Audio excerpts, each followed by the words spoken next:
பாண்டியன் சுகன்யாவை கூடிய சீக்கிரம் வெளுத்து வாங்கத்தான் போறாருன்னு நினைக்கிறவங்க நம்ம சேனலை சப்ஸ்கிரைப் பண்ணி கூட பெல்ஸுமே ப்ரெஸ் பண்ணுங்க. இப்போ பாண்டியன் முன்னாடியே எகத்தாளம் போட்டுக்கிட்டு சவுண்டாலாம் பேச ஆரம்பிக்கிறாங்க இந்த சுகன்யா வாயடக்கு இனிமே இந்த பேச்சுவார்த்தையெல்லாம் ரொம்ப பேசக்கூடாதுன்ற மாதிரி இப்போ நம்ம பழனியும் கத்துறாரு.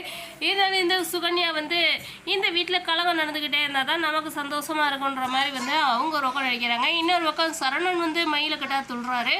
உங்கள் அப்பா நேரம் கடையில் ஒன்றும் இல்லாமல் போகுது, ஏன்னா அந்த கடையே கடனாக போகுது, எல்லா விஷயத்துலையும் மூக்கு நுழைக்கிறாரு உங்கள் அப்பான்ற மாதிரி மயில்கிட்ட சொன்னதுக்கப்புறம் இனிமேல் எங்கள் அப்பா உங்கள் கடையில் பச்சை தண்ணி கூட குடிக்க மாட்டாரு, அதுக்கு நான் கேரண்டிற மாதிரி இப்போ நம்ம மயிலும் கடைக்கு உட்காந்துறாங்க.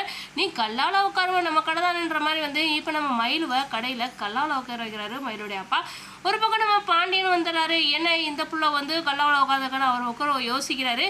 சரி சட்டனை எந்திரிக்க சொன்னோன்னா வீட்டு மருமகளை கல்லால் உட்கார விடாமல் தடுத்தோன்னே எல்லாரும் நினைப்பாங்கன்னு அவரும் ஒரு நிமிஷம் ஷாக் ஆகிறார். இன்னொரு பக்கம் நம்ம கதிர் தான் இல்லை